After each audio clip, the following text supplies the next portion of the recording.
Now go. What? You didn't wait for it to say live. Oh.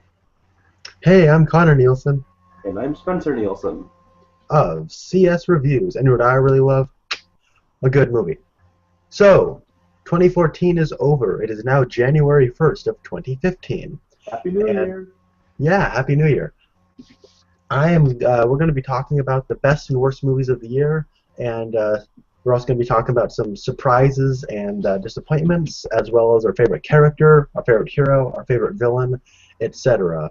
But first, I should probably say only saw 60 movies this year.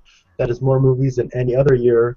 No, that's more movies I've seen this year than any other year. But yeah, it's more. I hope to do more next year. So, with any further ado, how was your 2014, Spencer? My 2014 was not as successful as yours with the movie viewing. I only got around to 20, not 30, but like maybe a little more than 20. But I could be a serviceable co-host. All right, sounds good. Okay, so starting this all off, let's because people like beating dead horses and making fun of bad movies, let's do our top 10 worst movies of the year. All right, do you want to start? Yeah, so I think we should probably say that like I have a top 10 list and you just have bad movies you saw this year that I you'll have a sprinkle on. I have a bottom five where the number one is the worst movie. Other ones are kind of interchangeable for me. Okay, so how about I do my 10 through 6 really fast and then we'll do ours alternating because I think our number ones are definitely the same. Yeah, I have a feeling. Okay, so I'm gonna do a couple dishonorable mentions. For me, one of the dishonorable mentions is The Hobbit: The Battle of the Five Armies. Oh, um, 3 Days to Kill with Kevin Costner. Yeah, that was dumb. And Teenage Mutant Ninja Turtles. John Livesman, you cannot tell a story. So let's kick this off with number 10. 10 is Dracula Untold. You saw this with me, didn't you, Spence? Yes, I did. We saw it with our stepbrother, who really wanted to see this with us. Yeah, and I think didn't he want to see it with us because he thought it looked really bad? Yeah, he wanted to have a guilty pleasure movie to see with all of the, for us three to see together. Yeah, and the movie like is at times really funny bad. Like there's like times where um, they'll like just like the ending is really funny bad. It's just oh man, we need to start our monster cinematic universe over here at Universal. So they just tack on this ending, which is hilariously bad, and the translation to that with like the face turning into the clouds was pretty dated transition. And like the scene right before that where all the vampires try to eat his son was really funny, and then he just Deus Ex Machinas them all out of existence. And then there, I don't think Luke Evans is as strong of a actor as a lot of people think he is. People like think, oh, he's leading man material. I think yet he keeps choosing like pretty like poor movies to be in that don't demonstrate his acting abilities very well. And I think he'd be good as a character actor. I don't think he's very like leading man material. Uh, Anything you have to say? Like, Yeah, it was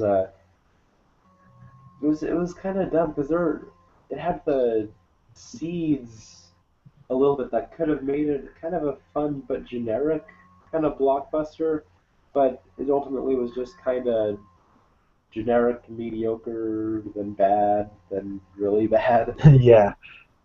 Um, I also thought Dominic Cooper was extremely underutilized as the villain. Oh Um, man, that was getting memories. remember that one scene where he has like a whole thing of like silver, and it's like that scene from All Star Batman where they paint everything gold, and he goes like "Washa!" and cuts things and like silver sprays at him. He goes, "Whoa! Oh no!" Aren't you and your lemonade? Oh my god, I can't believe like it's the first episode we've already referenced the worst thing ever created. All right, number 9 for me is Transcendence. In the competition for most boringest movie of the year. Yeah, number 9, Transcendence. Thank God I Johnny. did not see that. Oh, you are so lucky.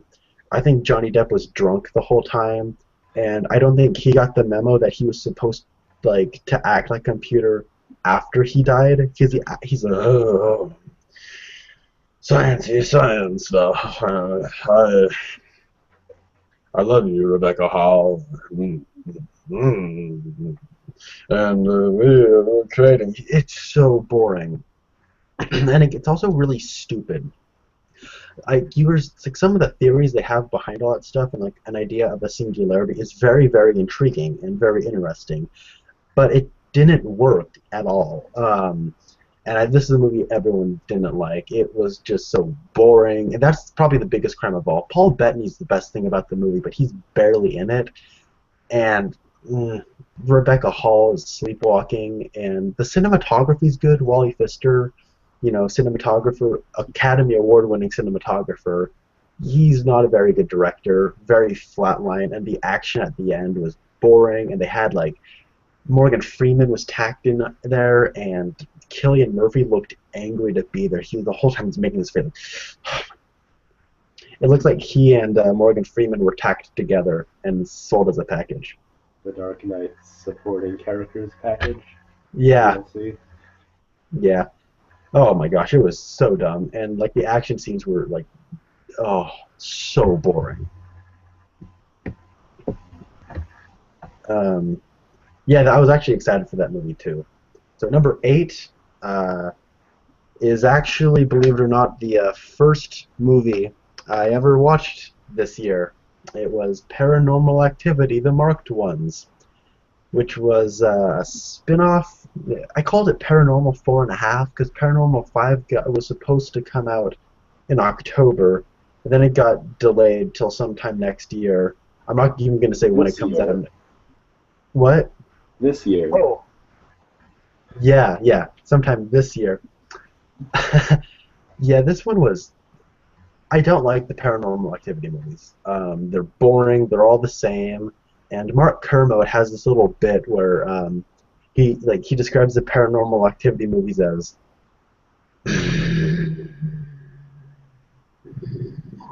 boo,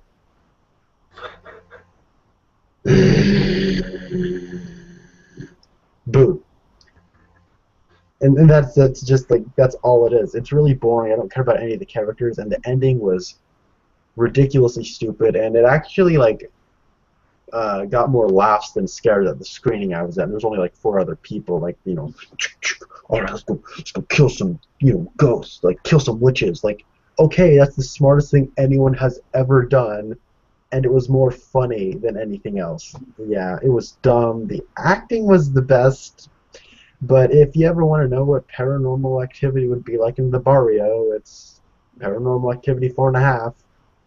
You didn't see this movie with me, did you? No, because Okay, but here's the thing about this. Connor here or works at a movie theater, so he has like free movie passes and whatnot. I myself uh, do not have such a luxury. Well, of course you can take me along, but I really did not. I wanted to see as little bad movies as I could this year, and so if I saw a movie that I did not want to see, I would say, "Sorry, man, you're on your own." Yeah, yeah, thanks. Um, but Paranormal Activity 4.5 was that ending, and then there's like time travel doors and witches. No, no. So yeah, number 8, Paranormal Activity: The Marked Ones. Number 7, it should be lower on the list, but I think we love it too much. It is The Legend of Hercules. So number 7, The Legend of Hercules. This movie is great, we should probably say, but it is awful. It has become a Nielsen household favorite. Yes. Hold on 1 second. You run out the clock for a second. All right, yeah. Well, we saw this movie beginning of the year. It came out at a very special time. It, it was our first real encounter of what a January movie can do. You know, how people have The Room and Troll 2 for so bad it's good movies. Well, we now have Legend of Hercules. Take it away, Con. What story did you tell? Oh, I was just saying when it came out and how it impacted us. Oh yes, I got it on DVD. Yeah,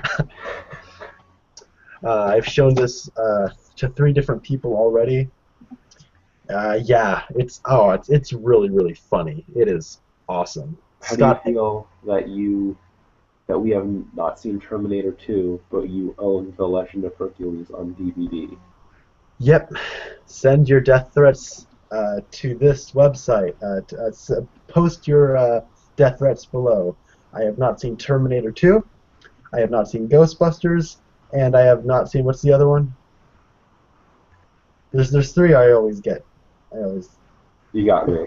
whatever. But I have seen The Legend of Hercules and one, two, three, four, six other movies on this bottom list. So yeah, and this movie's great. Scott Adkins as the bad guy is like he deserves that Razzie Award. But does he? You know, he's deliciously terrible. Yeah. No, he's great. And then Kellen Lutz is Hercules. He's got like the he. All right, I'm coming after you on his little horse, and then he makes a face. Oh man, we should like. Yes, the face. Oh my gosh. We were watching. I was showing this movie to one of my friends, and he we were watching it, and then there's the scene where he's riding on a horse, and then his girlfriend falls into the lake. She goes like, "Oh, ladies!" And he's all on his horse, and then he hears her, and he like is going across the screen, goes like across, and then we're like, "Oh my gosh, did you see his face?" So we freeze framed it, and he makes the funniest face ever. But yes, The Legend of Hercules on DVD. And one of the best parts about this is it just says special feature. Special feature. It's just an audio comment. It's great. I bought it on DVD. Legend of Hercules. Watch it. It's one of the worst movies of the year, but it's one of the best worst movies we've had in a very very long time. People will be bringing Troll 2 and Birdemic to bad movie nights. I'll be bringing The Legend of Hercules. All right, number 6. Yes, moving on to number 6. A Million Ways to Die in the West. That was actually funnier than anything that happened in this movie. The movie $1 million. Ha ha ha ha. The movie is 2 hours long. It is way too long. None of the jokes are funny. The jokes go on for way too long. None of the recurring gags are funny, and like the first joke in the movie doesn't even like add up. And so there's Seth MacFarlane isn't good leading man material. A very talented cast is completely wasted. I mean, you got Giovanni Ribisi, you got Neil Patrick Harris, you got your Liam Neeson. You have a lot of great talent in here, but I mean, of course, you have Sarah Silverman, who's about as funny as my pillowcase, and the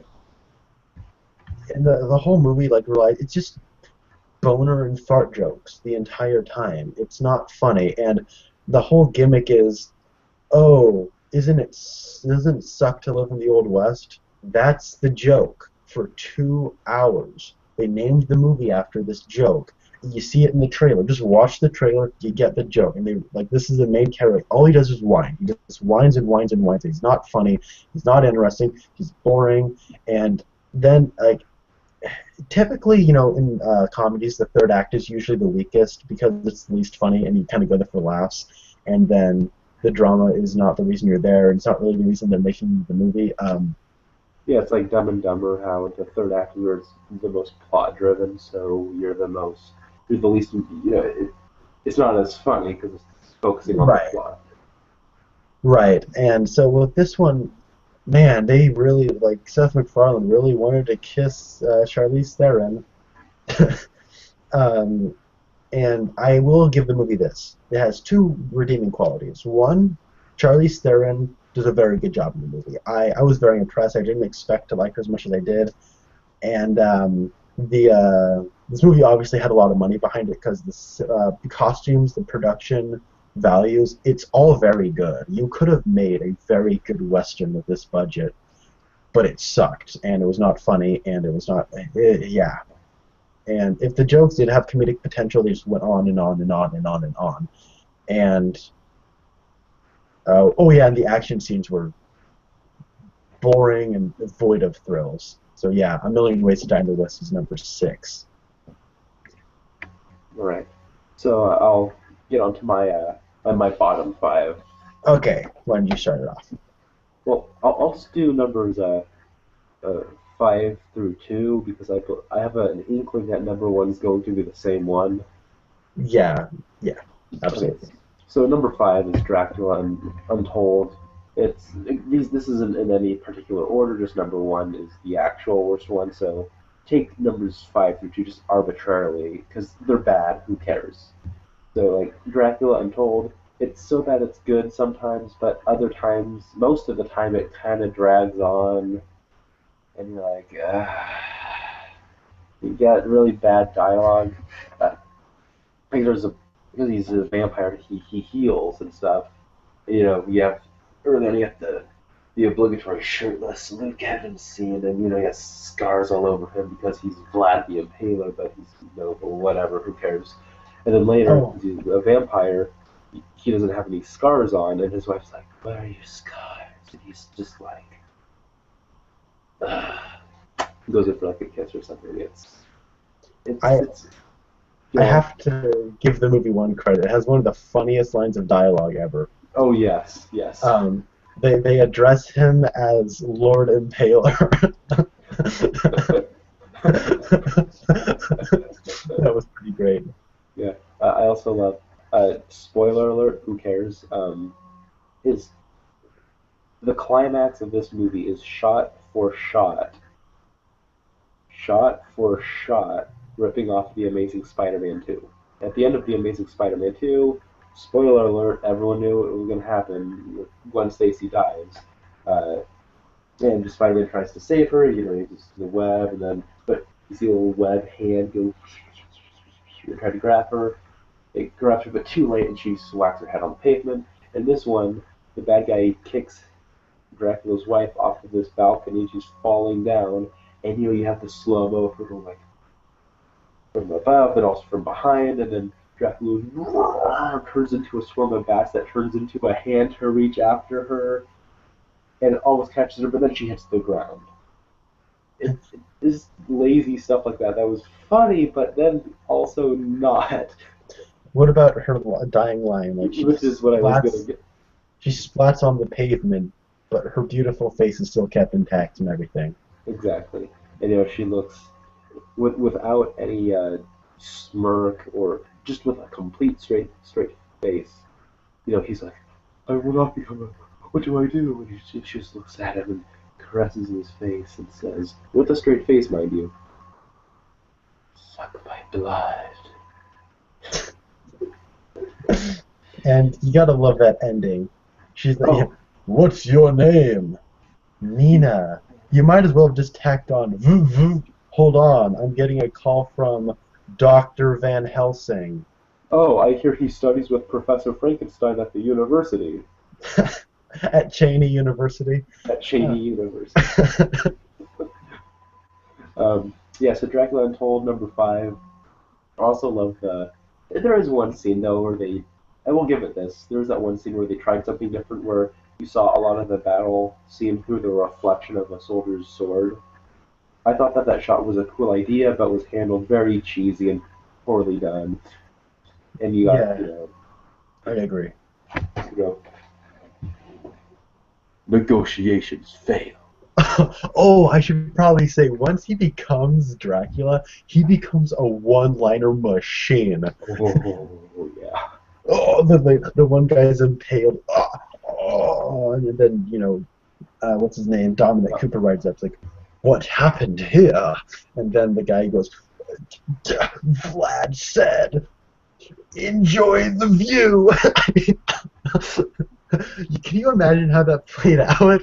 And he's like, 1 second, I need to do this for the lulz. Hey, you like say this for them? The guy's like, you know what? I'm gonna hold on to life until I see Dominic Cooper's face, and then say this really cheesy line. Hey, when Dominic Cooper rides up, tell him to enjoy the view, right, guys? But yeah, Negotiations fail. Right after everyone's dead. yeah, yeah. Number four is 3 Days to Kill. Gosh, what is this movie? It wants to be like a dad action movie, for like 40, 50-year-olds, like for them to relate to. A dad movie. Yes, it's a dad action movie, but then it turns into a family movie, and then like a vacation movie, and then you have Amber Heard as a National Lampoon's 3 Days to Kill. National Vacation. Lampoon's European Vacation too. But yeah, it was. You got like it's from the beginning. It's I would say it's not exactly so bad as good because there's a very confusing part at the beginning where he's on a mission, like a very important mission. It's an espionage extraction sort of thing, where there's like where they have to fight Slender Man, and then he's like, oh yes, it's my daughter's birthday. So he called her on the phone and sings her happy birthday. His Kevin Costner voice. Happy birthday to you. Happy birthday. And while he's looking around and seeing like people getting their guns out in the background, I was sitting there going like, what am I supposed to be feeling here? Yeah, there's so many like moments where they want it to be comedic, but it's not. But do they want it to be like serious or comedic or both or what? It's so Yeah. confusing to watch. Mick Uh, G isn't the best handler of tones. no, but yeah. And then I have that awkward moment. You know, Is that this number was three? yeah number three. Yeah. Uh, that awkward moment. I think this is given the award of most obnoxious live action movie of the year because I haven't seen enough of the animated movies this year. Like you saw like what are some like really bad animated movies you saw? I saw The Nut Job. Oh right, yeah, yeah, I Um, couldn't. I It didn't was really like How to Train Your Dragon 2, but I've never felt worse about not liking something. I didn't really like Mr. Peabody and Sherman, but it was okay. yeah. All right, but yeah, uh, I would say that awkward moment wins the award for like most obnoxious movie I've seen all year. You know, it's if this movie was a person, I would just deck it in the face just as hard as I could. It's it's so obnoxious. I mean, it was in the middle of the movie. I'm like, this movie isn't bad. I mean, it's all right. And then towards the end, I'm like, whatever. And then from the span of me exiting the theater to me entering the car in the parking lot, I went from, it was okay, whatever, to, you know what, I don't like that movie at all. And then the more you think about it, the more you hate it. It's so bad. Uh, It's go on. Yeah. I remember, like, right when we got in the car, I turned to you and you just, like, went, Gah! Why wouldn't that thing end? Yeah. Oh yeah, the movie's only like it's 90 minutes. 90 minutes to 2 hours. Yeah, it's standard length, but it feels like a 2.5 hour movie. It just won't end. I mean, it's one of those things where it starts at the end, and then we get Zac Efron just very charmingly complaining about being out in the snow, and then the whole time I'm sitting there going, okay, is he sitting in a park at night in the snow? Because then I knew it would be closer to the end. But that doesn't happen forever. Yeah, this is almost like the anti-Chronicle. Remember that movie Chronicle?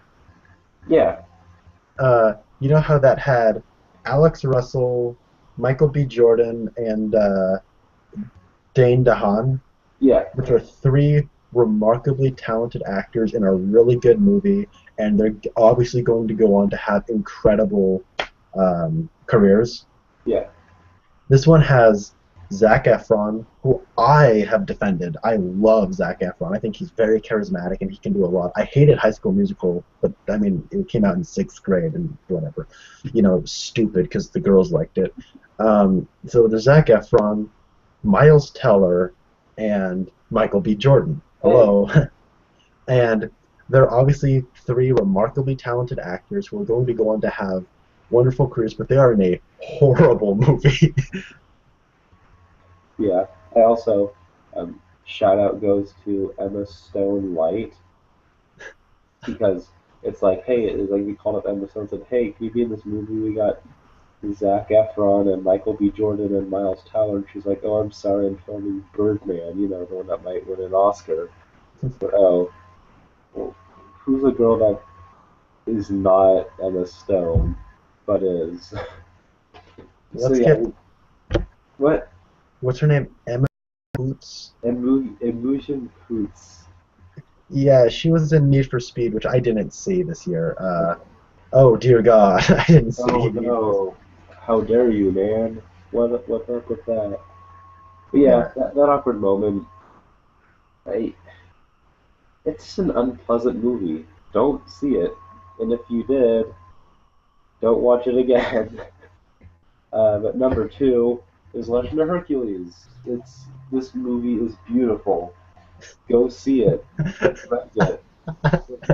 It is like it is the theatrical movie released theatrical theatrically released movie equivalent of a really crappy high school play. You got the really lame backgrounds sets, which are mostly green screen, with the really lame like, discount spirit shop costumes, and I didn't think about that. it looks like they just went to Spirit and went, oh guys, well this isn't the licensed 300 armor, but it's the store brand, and it's on sale for 50%. Can't pass this up, guys. And and then the after discounts, like, oh hey, let's get what's his name? Let's get Chris Hemsworth. Oh wait, no. Let's get Liam Hemsworth. Oh, we can't get him either. Oh, we can't get Mother. Let's get well, we can't get Hemsworth. Let's get Kellen Lutz from Twilight, and he sucked. I love you.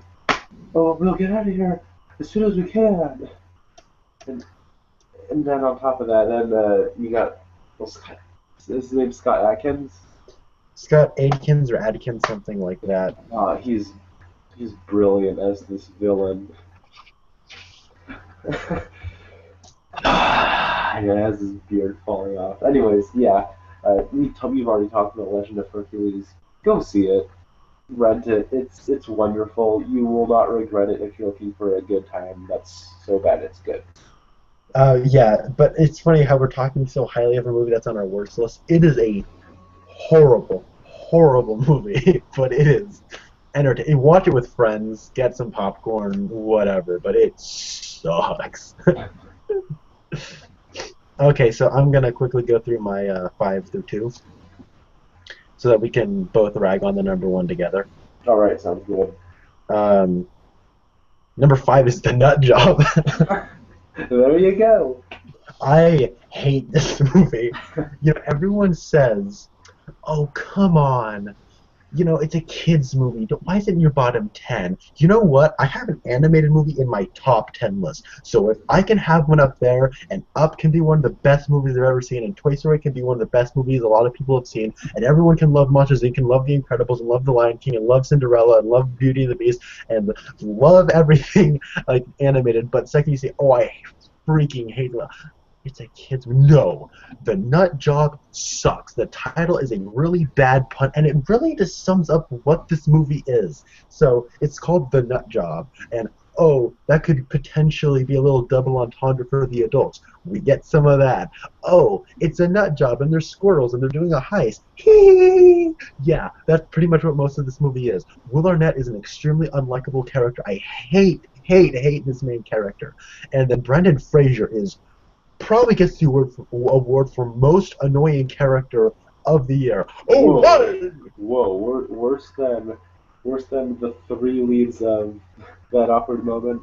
Uh, yes. Whoa. I hated Brendan Fraser in this movie. Katherine Heigl plays the love interest, and then How did they the, get this cast? I don't know. And Liam Neeson is the bad guy. Whoa. Like I think I don't know why he's in this movie. He must have saw Will Arnett, Katherine Heigl, some Maya Rudolph was in this movie for a little bit as a dog, and then towards so the main character is just a jerk the entire time, but towards the end, because we need character arc, all the characters are just, you know what, we like you now, we're friends now, and it's God, the animation is really bad. At the beginning, I'm like, you know what? Okay, they have a cheaper budget. Maybe they're kind of going for more of like a cell shaded kind of look. That would be unique and kind of interesting. No, towards the end, there are like continuity errors in an animated film. Like there's like somebody has a dog whistle, and it like just kind of keeps like changing positions. Like it goes from the ground to being on someone's back, to being back on the ground without anyone really moving. Someone's holding something, and then like when it does a reverse shot, like what they're holding is back on the ground. It's embarrassing. Like from an animated angle, the characters are extremely unlikable. It's forgettable. It's stupid. The jokes aren't good. I hated this movie. And they're making a sequel. You're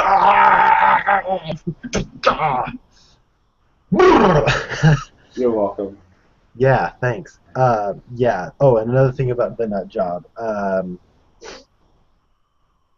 I should also like really mention that. No, I forgot. Never mind. Number four. Yeah, number four. So number five, the nut job. Number four is Sabotage, starring Arnold Schwarzenegger and Terrence Howard and what's her face. They couldn't get Isla Fisher or Malin Ackerman, and so they got someone else, and I can't remember her name. And then it has Olivia. Who cares? No, she's like a respected. It's not. It's well, whatever. I'm wasting time. No, it's written. I believe it was written. I know it was directed by David Ayer, but it might have also been written by him, who later did Fury this very same year. And this movie. I saw this in the theater and I was just really really angry the whole time. It's a very unpleasant movie. The characters are supposed like you're trying to get like they're outlaws, they're anti-hero kind of vibe, but they're just unlikable, soulless jerks who just do mean things to people. And they get what they want, and they're like just thugs that have a DEA badge. And the whole thing is they did a drug bust and they stole a couple $1 million, and then they lost the $1 million that they stole that they should have confiscated. And then our emotional attachment is, oh, they need to get that million back. I don't like any of these people. I mean, so I was really angry when I was really not excited for Fury, which Fury is a much much better movie. I'm much more excited about Suicide Squad now, but I don't know if David Ayer gives us something in Suicide Squad similar to what we got in Sabotage. I'm not going to be happy. This is supposed to be the movie about the bad guys, but if you want to make a movie about a bad guy, there's a movie that's probably in both of our 10 best lists that did it much better. Yes, much better. And yeah, I didn't. I like as a person, I hated Sabotage, but as a movie, it's just a bad movie. Very forgettable. Nobody saw this movie, and rightfully so. It doesn't deserve any of your dollars. It's on Netflix now. Just something else to hit. Haven't seen it. Number three for me is That Awkward Moment. I think we've kicked this in the thing. It's the male version of Sex in the City, minus all the charm and wit that I'm sure a lot of people thought about Sex in the City. I haven't seen it. But this movie is it's a bro sex comedy, romantic comedy, but it's not good. And the romance stuff is really kind of mean spirited. It's like, oh yeah, I have different women at different days of the week. You keeping up on your rotation? Oh my gosh. It's like, oh hey, and like of course everyone says it. Every scene ends with "you're an idiot." Somebody saying that. Yeah, Hey, Carlos, yeah. you're an idiot.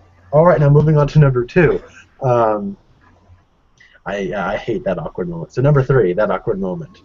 Number two, Michael Bay's Transformers: Age of Extinction. A I movie I know. am so glad I did not see. Yeah. Wow. I watched this movie in two parts. I didn't go out to see this movie in a theater. Um, it was bought on Blu-ray. I borrowed a Blu-ray and then I watched it. And then after about an hour and 45 minutes, I'm like, yeah, okay, I'm just gonna like go do something else right now. And then a couple hours later, I finished watching it. It is, people like, well, what did you expect? Well, okay, I didn't expect much, but that doesn't change the fact that this movie sucks. I mean, to Michael Bay's credit, it's not as bad as Pain and Gain. Michael Bay is one of those very rare filmmakers who, when he actually makes a movie about something, it's worse than when he makes movies that aren't about anything. Yeah, and I think that movie, this movie, pretty much this is okay. There's one scene where it actually tries to say something, and it's the worst part of the movie. Um, and it's the scene in the abandoned movie theater where Mark Wahlberg, promptly sporting a Brooklyn accent, when he's born and raised in Texas. So he goes to visit this movie theater, abandoned one, and there's the two people who are just like own it, and this one old guy's like, movies ain't what they used to be. They're all sequels and big explosions and everything. And then the guy who is really not funny in Pain and Gain goes, I swear, if he says another thing, I'm not dishing his diapers no more, or something like that. And then uh, I'm sitting there thinking, so wait, what are you trying to say, Michael Bay? If you think that movies just ain't what they used to be, then you're just an old, outdated jerk. You're like old, senile person. Oh, you don't know what you're talking about. Or are you really trying to say that movies aren't what they used to be? So it's really a confusing, jumbled mess. He's And contradicting himself or he's insulting his audience.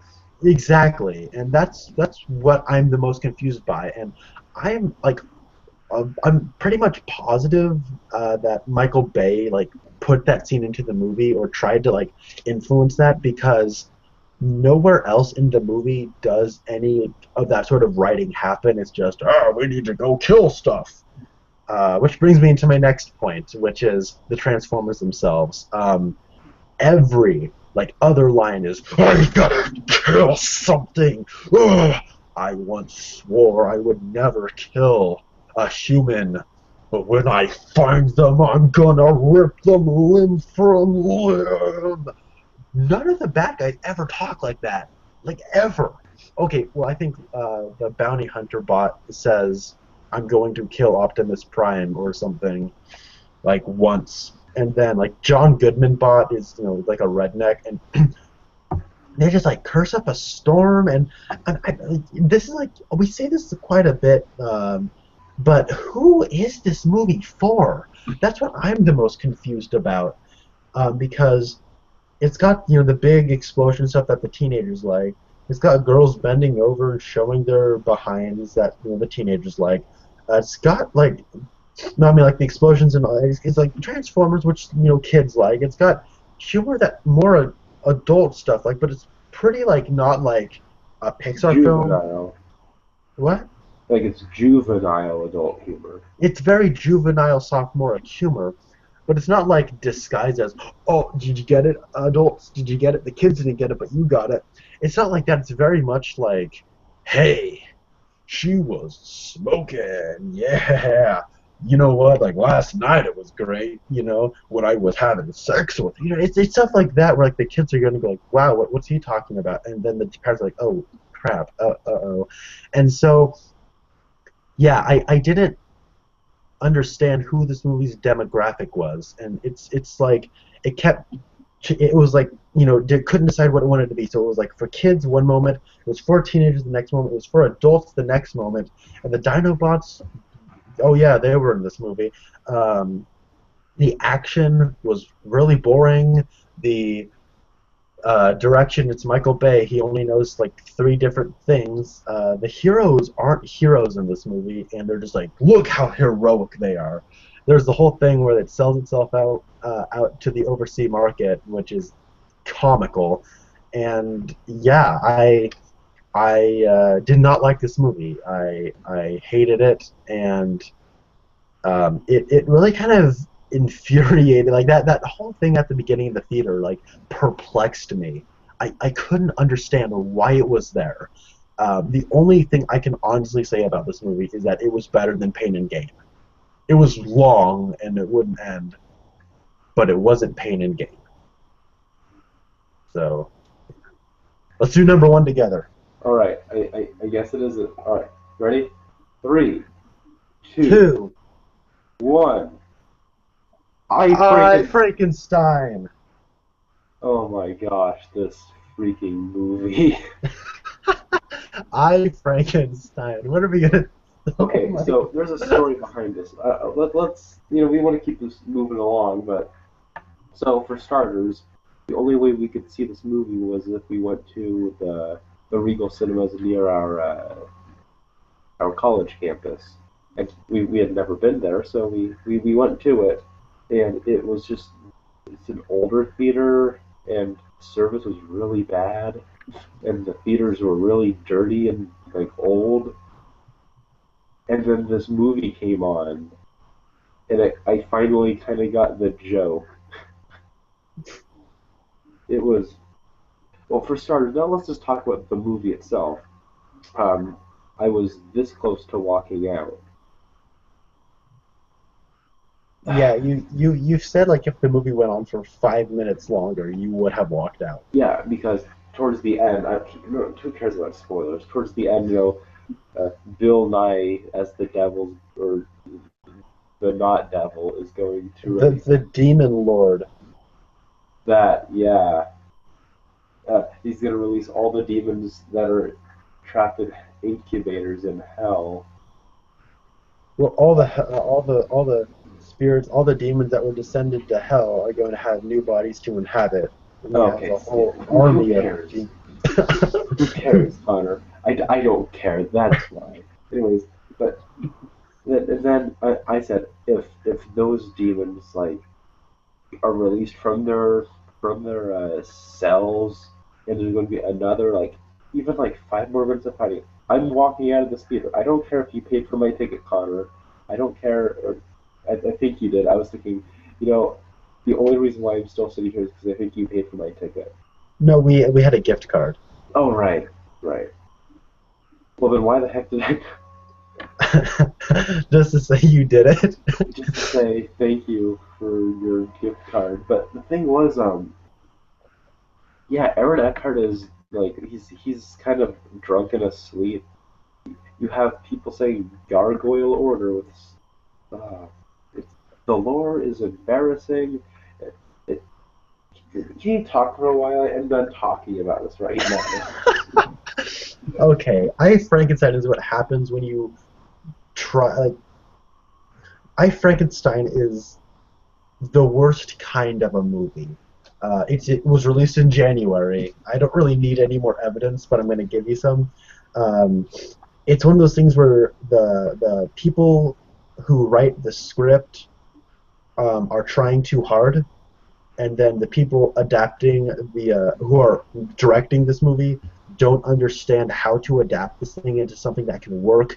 Um, Well, for starters, the graphic novel that this is based off of, you can't buy it anywhere. It's yeah, not available on Amazon or Comixology or any comic stores because we collect comics. It's not in any yeah, of the comic stores we go to. yeah.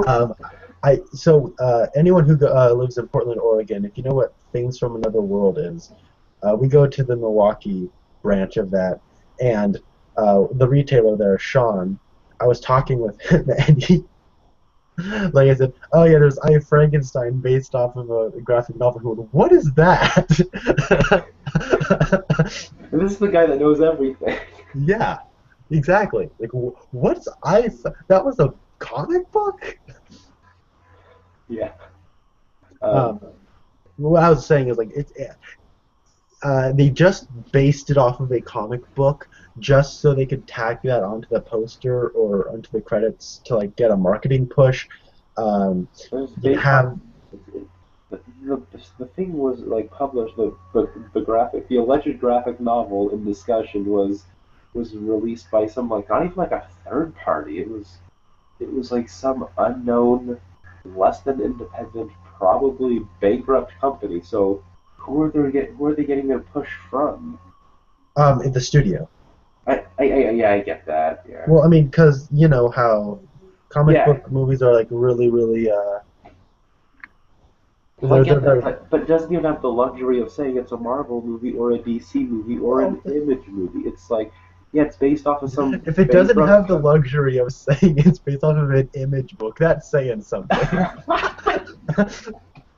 So yeah, let's get off the comic book like discussion because that's kind of a different point. The movie itself like is a nightmare. I hated watching this movie. Like the second like that thing ended, like I got up and walked out as fast as I could. Like people were looking up and No, watching. you got out as fast as like you could behind me.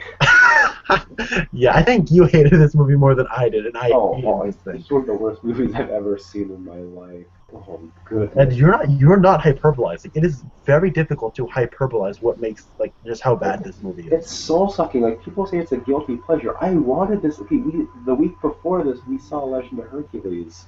Then Yeah, I was excited for this movie to be like, yeah, so bad it's good. Like come in there, and I was sitting there like, oh my gosh, when does this end? So there's this just there's this war between gargoyles and demons, not angels and demons. The Gargoyle Order and oh demons. no, Spencer. The Archangel Michael established the gargoyle. I wonder how many takes they had to do of that just to get her to say that with a straight Now, face. now I see why they paid the actors. And Yeah, you say this line with a straight face. Well, that's better than like most. So, we couldn't get Meryl Streep to say this with a straight face. but yeah, so Yeah, it hinges like the entire plot. Like there's this like unseen battle. It hinges on the surface people not being able to see this war. exactly. I was gonna get into So, and it takes place in this current day, but it looks kind of turn of the century Victorian era London. I would assume this nondescript country looks European, but yeah, there's this it's in giant. Europe. Yeah, I think it's like Europe, uh, and there's this the climax. There's this giant like battle. Like it's like superhero movie level like explosions of things An flying in the entire air, one of the bigger like buildings gets crashing through shrunken. buildings. Yeah, they crash through walls like the entire movie. Yeah, and no one, not even like CG people are added. Just no one's in this. I was like, what? Yeah, like except for one scene where he's like wandering around the streets. There is nobody on the street. I There's know. nobody in this movie. The makeup is terrible. Nobody cared about this movie. The That's why they CG made it. is annoying to look at. Yeah, They turn to gargoyles. There's like looks like Birdemic, like yeah, 2.0. yeah. Yeah. Can we stop talking about I Frankenstein? I hate Yeah, that you know movie. what? Let's now that we've talked about like how awful some movies can be, let's talk about how awesome this movie was. This Yeah, let's this talk. year. This, this was actually a really good year. I had a great time at the movies a lot of the time. Let's see. Before we get into this, we should say this is a very subjective list. There's one pick on here that probably has no right in being here, but I loved it, and there's nothing you can say to make me not put it Yeah, this yeah. high. Like for me, my top 10 is a lot like my bottom five, where my number one is the only real. I think my number one is the best movie of the year. Everything else, I don't want to say is interchangeable, but it's not really in order. So take it with a grain of salt. But my number one is the best movie of the year. Yeah, and mine's not the same way. Mine definitely is. I have all 60 of my movies listed. Um, so, all right, beforehand, I should just give off a couple of honorable mentions. I'm gonna say one of them is Oculus. Congratulations, Oculus! You won the only good horror movie in 2014 award. I haven't seen the Babadook. I'm gonna rent that, probably watch it sometime soon. But I haven't seen the Babadook. I want to, but I didn't watch Ouija. I didn't watch Annabelle because why waste my time on that? No, I didn't see the Pyramid. Whatever. Oculus. You won the only good movie of 20 horror movie of 2014. Captain America: The Winter Soldier. Really, really good movie. It took me a couple times to like watch it to really like understand like just how like great it was, but it's really great stuff and really kind of another stepping stone in the maturity of the or like kind of the growing of legs of the superhero genre. Edge of Tomorrow is one of it. Great action movie. The structure and everything really reminded me of Inception. I liked Inception a lot more, but anything that Yeah, reminds me of what? we were talking about how the story structure is very similar to Inception, how the characters interact and discover the world. Yeah, yeah. So yeah, Edge of Tomorrow, great action flick. Emily Blunt's awesome. Um, Another one is Birdman. I know a lot of people love this movie.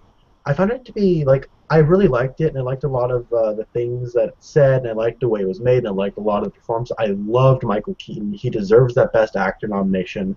Edward Norton might just deserve that Best Actor award.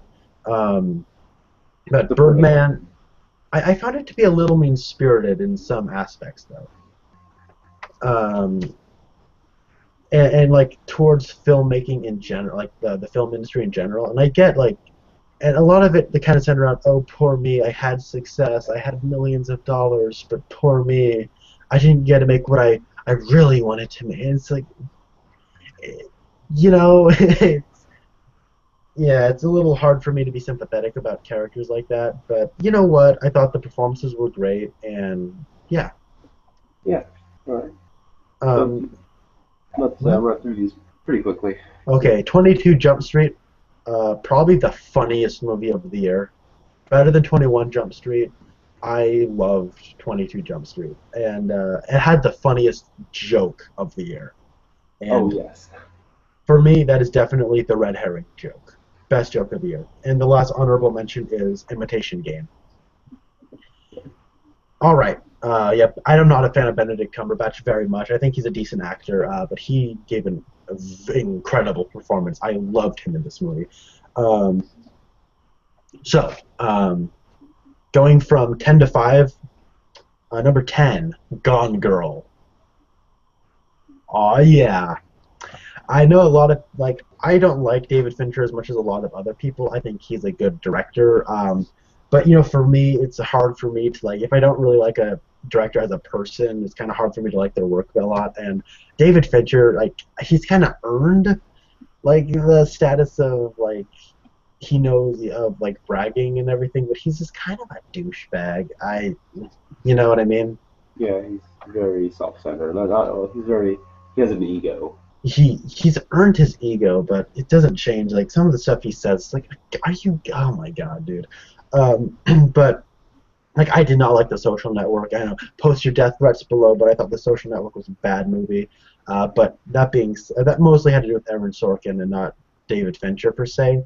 But Gone Girl was a great movie. And like that halfway point, like, oh my gosh, stuff got real. And I think Rosamund Pike is. If she doesn't win that Best Actress award, I'm not gonna be happy, because it is a total throwback, like Hitchcocky, like reverse Hitchcockian sort of performance, and where like she starts off and she's like a Hitchcock blonde who's just in trouble and oh no, and then once that midway point happens, it's delightful. Oh my goodness, this was one of the most sickly entertaining movies of the year, and Tyler Perry was pretty good in it. what was that? Tyler Perry was pretty good in it. And Tyler Perry was good. Oh my goodness, this movie was awesome, and it really dealt with relationships and getting older and stuff like that in a way that I felt was like marriage politics and like all that stuff, I thought was handled very, very intelligently. I really liked this movie. And the score was really eerie and creepy, and yeah, I thought it was wonderful. I thought Gone Girl was great, and it was so different than what I thought it would be. And Ben Affleck, good job, man. Number 9, John Wick. Yeah, John Wick was awesome. Yes, John Wick. Best action movie of the year. This is a straight action film. This is the best one. Man alive, is like it's so stylized too. Like this is our first time directors, and they were stuntmen. Oh my goodness, it's so good. They used that budget. They got Willem Dafoe's awesome in this movie. John, Keanu Reeves, like he doesn't have much range, but he can play those 2 or 3 notes like no one's business. He is awesome in this movie, and like they have so much fun with the style, like the subtitles. Like there will be certain ones that are just in bold, and the red circle action scene. Oh my gosh! The nightclub, the Red Circle. Yeah. That was that just got you going. The music was awesome, like guitar rock stuff, and the cars. Oh my god! It's like it's hard to talk about this movie intelligently because it just like releases that primal. Yeah. The thing is, when people say it's a great action movie, people just don't think of like Transformers. But no, it's riveting. It's entertaining. Gets you engaged. It's Yeah. good. I want a John Wick comic book, like getting drawn by like Francesco Francavilla or like a David Asia or something. Hello? Hello? Oh, you there? Yeah, I'm here. Okay. Yeah. John Wick. It's awesome. If you didn't see this, go see this movie, I guess. Yes. Moving quick. Number 8, The Grand Budapest Hotel. Ray Fiennes is awesome. Ray Fiennes is great. Willem Dafoe. Hey, once again, Willem Dafoe. Willem Dafoe is hilarious in this movie as an enforcer. Um, and it just has this, it I love Fantastic Mr. Fox, but I think this might be the best Wes Anderson movie I've seen. I haven't seen too many. I'm trying to get around to watching all of them, but it's like the ski chases. It's so much like it's interesting and it's fun and it I think like it's just so much fun. But it's intelligently made, and the process of the different aspect ratios I thought was actually very like a very clever way of like saying this is what time period you are in. Some people like to do different what's it Filters. different filter. Yeah, that's the word I was looking for. Different filters on the camera to signify different time periods, but this one uses different aspect ratios, and I thought that was a fun way. And it's a book on screen. How a person's reading a book, so there's the person reading the book, then there's the book, and then there's the book's flashback. Yes, okay. Anyways, it was so much fun. I loved this movie. Um, number Number 7. This is the movie I was talking about where the bad guy is the main character, and that is Nightcrawler. Nightcrawler is one of the most beautifully photographed movies of the year. I thought Jake Gyllenhaal gives an like unbelievable performance in this movie, and oh my goodness. I thought that what it has to say about entertainment and the way we process our information is intelligent. I thought Bill Paxton was so much fun in this movie. The newcomer, like I can't remember the actor's name, but he plays Rick. I thought he was so good. Like he's like me in your generation. Like you know what I mean? He's up and coming. He's the one getting the job. He kind of like, hey man, like back off a little bit. He's somewhat entitled, even though he doesn't have much money, and I thought he was great. And I thought, yeah, it had a lot to say about our media, and it had a lot to say about the condition on which, like, not only how we process our information, but like how we as a society are kind of helping, like, or allowing ourselves to be given our information that way. Like, even just as much as like clickbait articles that you see online. You know what I mean? Yeah. So yeah, and then the climax of this movie was riveting. I loved the ending of this movie. Yeah, so Nightcrawler, and then number six. This is the movie I was talking about, where this is totally subjective. Godzilla. What can I say? It's an American Godzilla movie that didn't suck. I'm a Godzilla fanboy. I'm a fanboy of Godzilla. I have no shame in that. Godzilla looked like Godzilla. He blew fire. He hit stuff with his tail. He saved the day, and he roared. You know what? Check, check, check, check, and check. Yeah, good. I love this Godzilla movie. It was so much fun. I love the whole idea of the monsters have to eat radiation to get bigger. Yes, I loved Godzilla. No shame. All right, so that was your number 10 through 6. Yeah. Yeah. Oh man, I didn't put Godzilla on here, but that'll be my number 11 pick. Yeah.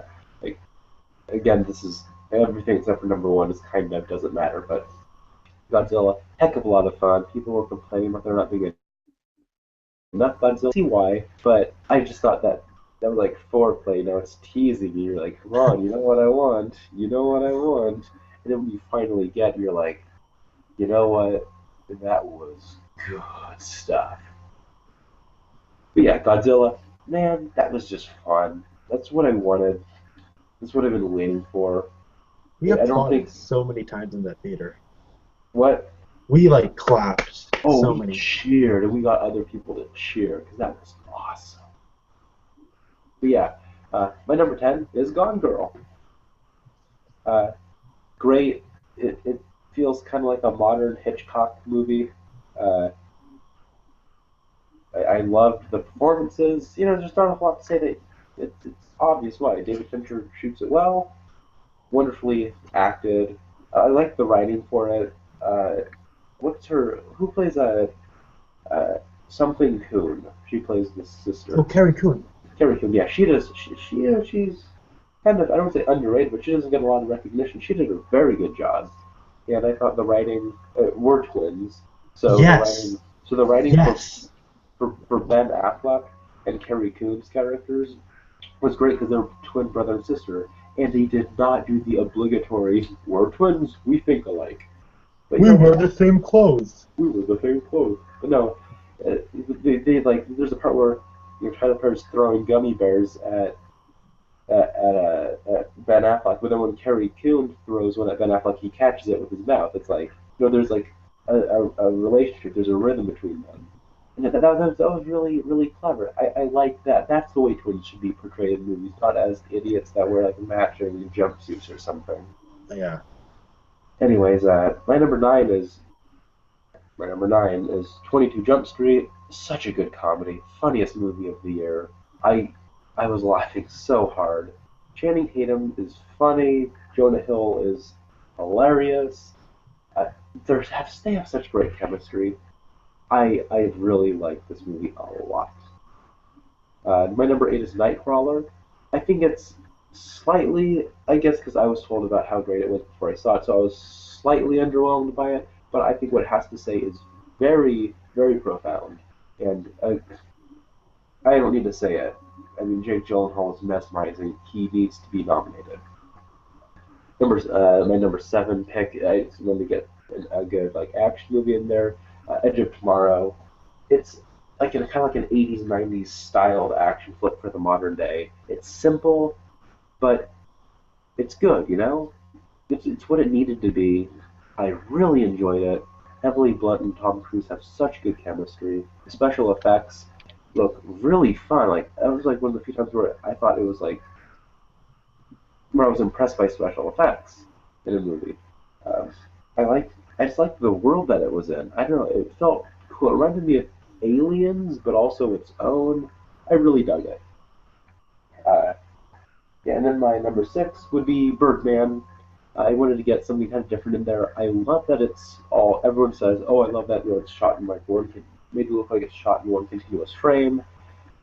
And as someone who's been in a few like high school productions, I kind of got some of the jokes uh, attributed to backstage and theater productions and whatnot. Yeah, it With captured backstage really well. yeah, how everything is like whoosh, whoosh.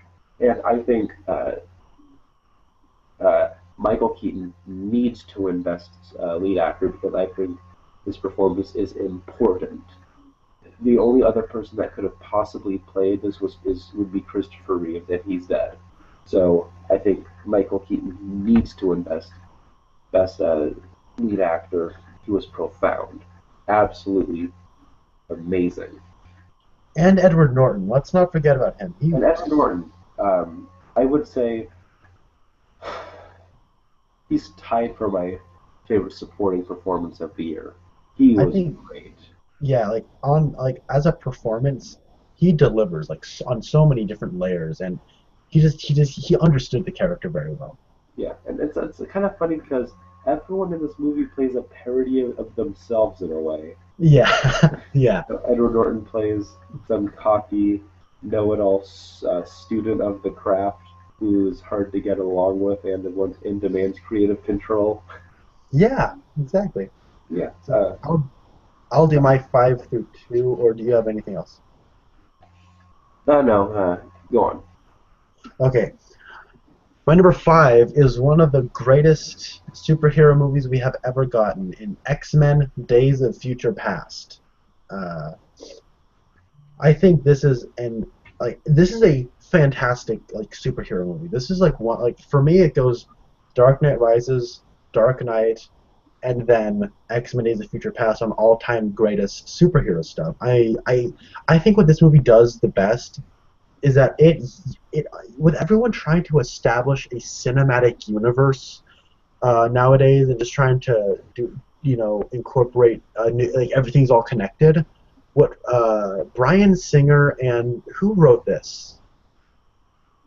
I'm Got trying to me. remember. Uh, However, they both integrated the legacy of this franchise so well, and it used that legacy in a way to tell its story, which is something I haven't seen like that couldn't be said from another series currently right now.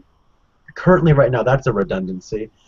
Um, yeah, so I think this movie really gets it, and I think James McAvoy gives us like, oh my goodness, I one of the best performances in a superhero film. There's a scene where he meets Patrick Stewart. That is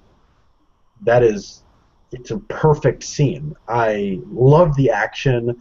I think that this is a kind of a movie to kind of show all the other superhero movie how it's done. It plays with time travel. It has all these different things, but it's about the people and the relationships and the conflict of what these people are going through. And it's very well directed. And Quicksilver,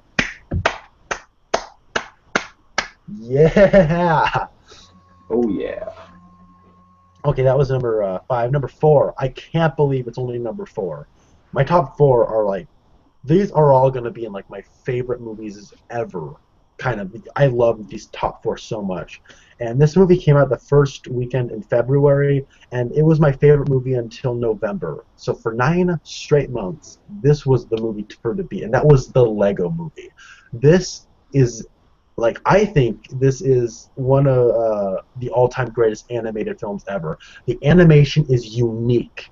It has great performances from voice actor. It understands not only like the Lego culture and like all those other things, but also understands like the world itself. I love its anti-extremist message. It's not like oh down with like the conservative stuff. Everything conservative is bad, and it's not everything liberal is bad. How dare you and your like liberal lifestyle? It says, hey, let's just get along and realize that we are people first and foremost, and let's just get along. And I love that. I love it as a critique of the modern of like narratives. The cliche chosen one storylines that we get all the time, and the twist at the end, I think, really tied it up all nicely, and like, that's the movie. Like that's the moment where you realize, okay, it knows exactly what it's been doing the whole time. It's so funny, like rapid fire, rapid fire, rapid fire, and it's the brand of comedy I don't really like, which is like the YouTube uh, comedy style, where it's just like, oh, let's just say as many jokes as we possibly can. Let's just say as many jokes as we possibly can. Let's be as fast as we possibly Yeah, can. like the short-term memory kind of comedy. Exactly, but it uses that in a way that like it was funny. Like these were funny jokes, but it's also doing that in that style for a reason, and it's like, and when you realize what it's all leading up to, it completely makes sense why the narrative has been playing out the way it has. When I have kids, I'm gonna like this is gonna be one of their movies. I love the Lego Movie. Hey, Connor. Yeah. I'm going to disconnect for a second, but I'll be right back. Keep talking. Okay. Okay. And number two, no, sorry, number three is Whiplash. Whiplash is awesome. Oh my gosh. So I think what makes Whiplash like so like why I think it's so great is I think it understands rhythm, not like the rhythm of narrative, but also kind of like and how that incorporates that into like the because it's sorry, the drum. It's about drumming, high school drumming. And if you haven't seen this movie, go watch it right now. Spencer's not here right now, so it's kind of weird just talking to a camera at the moment. So hi.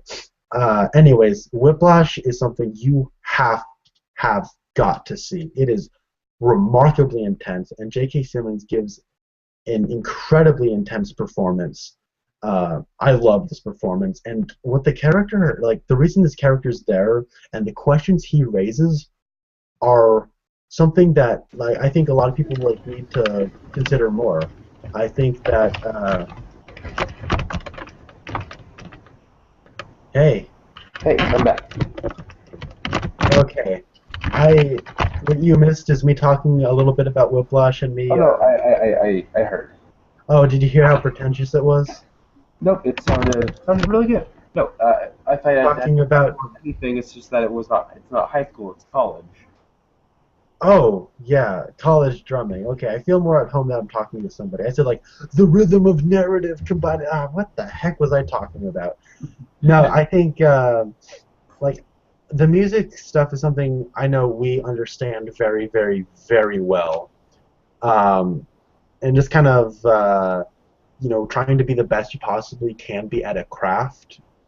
And I think that it understands the concept well, but the question that's raised by Terrence Fletcher, who is J.K. Simmons, is a it's a great question.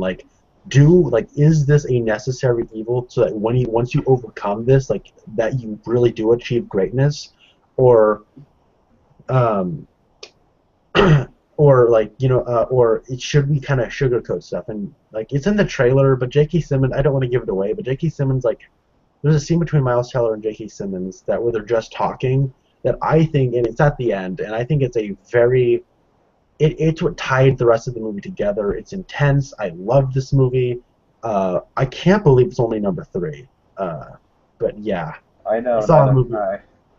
I know you're mad at me, but I think that there's like if I hadn't seen a movie a couple days ago, it would probably be number two or one. Like I said, these top four could be interchangeable. I love all four of these movies, and Whiplash, go see Whiplash.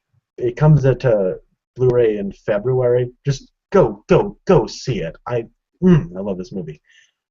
All right, and number two is Christopher Nolan's Interstellar. Shut up! I don't care if you didn't like this movie.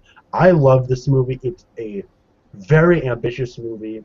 Directorially, I think this is Nolan's best, and that's saying something. Whether or not you like The Dark Knight Rises, the direction in that movie is like almost like flawless, like from a directorial standpoint. And this one was even better. I loved the old school, like Right Stuff meets 2001 feel this movie has. I couldn't really get enough of this movie. I loved it. I saw it twice in theaters, 3 hours long. I loved the music by Hans Zimmer. I loved stuff, the visuals of being in space. And for me, on a subjective level, the emotional angle of this movie really worked. And I think that's kind of what's like kind of causing it to be a little divisive. So yes, I adore Interstellar. I don't care what anyone says. I think it is one of Nolan's very best, and I can't wait to see what he does next. That's 5 through 2. All right. Sorry, it's live, so you get a bloody nose. um, my number, but yeah, my number five is John Wick. Well, number five. I I think what a just a stellar action flick. The world building is actually incredible. It builds up this intricate, fun world, but it's very accessible. Has a lot of rules, but it doesn't feel intimidating. It's hard to explain. But yeah, the action's great. Keanu Reeves brings it, and I really like the bad guy too. Oh my gosh, it was so much fun. Yeah, he's deliciously evil. Uh, I saw him kill three men with a pencil. An effing pencil. I forgot about that line. Oh my goodness. Oh. Uh, yeah, I think I'm back. Yeah, it's very quotable. It's really good. I see John Wick. It's awesome. My number four is the Lego Movie. Uh, yeah, it's it's one of the it's a stellar movie. There's a story that goes along with this that kind of means a lot to Connor and I and how we saw it. It was a great time when we saw it, but we'll save that for a little bit later. However, yeah, Lego Movie. Everyone's seen it, and that's a good thing. It needs to be seen. I I really like this movie. Great movie. Number two. Oh, sorry, no. Number three uh, is Interstellar. Uh, this movie is yeah, I know. There's as you said, shut up. I don't care if you didn't like it, uh, which is kind of how I feel about it. But I mean, rarely it takes so much skill behind the camera, or to mix CG and visual and like practical effects together, to have just a shot of a spaceship looking so small flying by Saturn, where I am tearing up at it. It is visually beautiful. It's immaculate. It's immaculate. It's hard to explain. I mean, it's just seeing where they're flying through in space and the sheer beauty and awe of space. How small are we, yet we can accomplish great feats. It's powerful stuff. And Uh, I wanna pet Tars. yes, I think everyone here wants a TARS now. Not like the Kip or the other ones, just a TARS. Yeah, yeah. Yeah. I don't want crate. I want Tars. TARS. Yeah. Uh, the number two is X-Men: Days of Future Past. Now, the thing about the X-Men movies is, before this year, I had not, or last year technically, we had not seen, either of us had seen any X-Men movies. Then we finally watched all of them, well, except for the Wolverine. But first one we thought it was pretty good, it's standard. Like second one we didn't care too much for. Don't get why everyone likes it. Third one's just a crappy movie, or it's just a bad movie. X Men Origins Wolverine, yada yada yada. And I was thinking, the X Men movies, I don't get why they're so beloved. And then Days of Future Past came out, and it is the second greatest superhero movie ever made. It is beautiful. It again, like you were talking about, no other franchise has the legacy that the X Men movies do. I mean, the Superman movies had it, but then Superman Returns kind of screwed that over, uh, which is saying something because I guess Bryan Singer learned his lesson. Uh, Well, okay, I guess you're right. Never mind. I was thinking, well, I mean, like the Superman movies had three and four, and then I'm thinking, well, the X-Men movies had three and Origins. yeah, and yeah, it's beautiful. The message about Charles Xavier has been a character that I've wanted to get into, but I just couldn't because he feels very peripheral in all these movies. I mean, the X Men are named after him, but in this one we finally get to know more about it. And James McAvoy's that's McAvoy, right? Yeah. Okay, yeah, James McAvoy's performance is stellar. The scene where, as you were talking about, where the two Xaviers meet, It's a scene that got me that got me so invested in it. Magneto as extremist. I haven't been a fan of Magneto as a villain in the past, but this one he made the most sense. I loved Jennifer Lawrence as Mystique. Quicksilver's amazing. It's one of the best action set pieces in any superhero movie. It's so much fun. I mean, the Flash movie's gonna have a lot to live up to top of that scene. Yeah, X Men: Days of Future Past, the first great X Men movie, and I Yeah. honestly think that it's going to be hard to top. But hopefully, X Men Apocalypse meets that standard because Days of Future Past is incredible. Um, but yeah, that's my 5 through 2. What's your number one?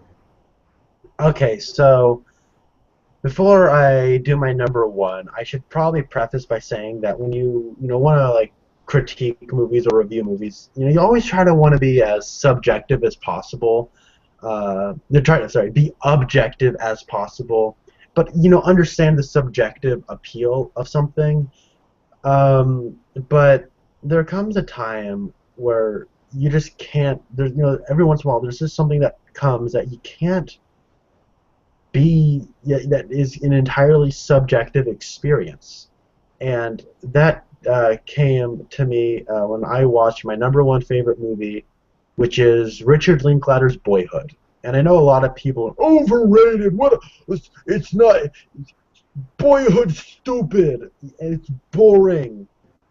You know what? I don't care. And the reason I say this is an entirely subjective like film watching experience to me, and I only watched it a couple days ago, and I'll be right back, Connor. oh my god! Whew.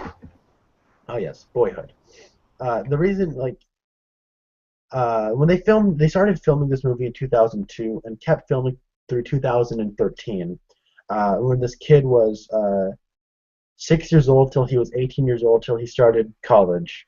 And you see this kid and his family growing up. Ethan Hawke, this movie starts, it's 2002 Ethan Hawke, and Training Day era Ethan Hawke and Patricia Arquette, and you watch these two age, and that the time where this movie takes place is when I was 6 years old to 18 years old, and it really captured growing up in the 2000s so well.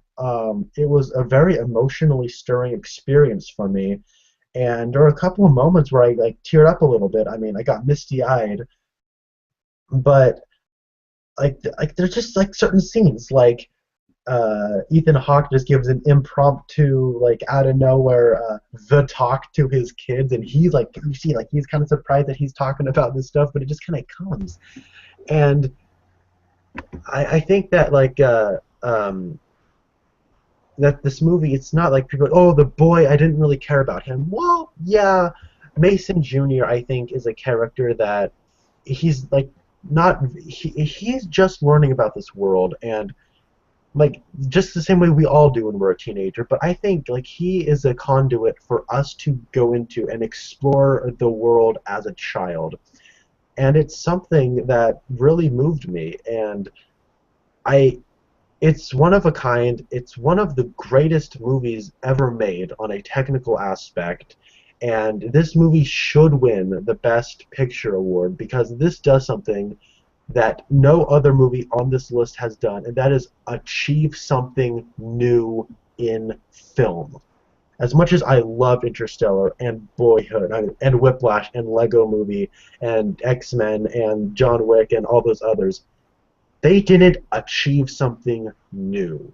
This movie did something that I found was profound, that really like rocked me to my core. That made me look at the people in my life in a new way. Where you know what, I have a new respect for people, and just they are people too, and they're all just winging it the same way I am. And I it made me think about life in a new way and gave me something new to think about. And that's something you can't really say every day or every year or really any decade. And it was a movie that really has really started to change my life in a way. And I loved Boyhood, and it is going to be it's going to be something I'm going to be watching for years to come. Yes, I love this movie. Yeah. I did not see Boyhood, and but my number one is Whiplash. I think this is one of the most relatable, well-made powerhouse of a movie I have ever seen. It's the best movie of this year, best movie of this year and last year. It's the best movie of this year, last year, and the year before of the movies I've seen, of course. This movie, Connor. Can I thank you very much for dragging me along to go see this? Oh yeah, I Because saw this movie twice. yeah, because you saw this movie and then you said, "No, Spencer, you don't get it.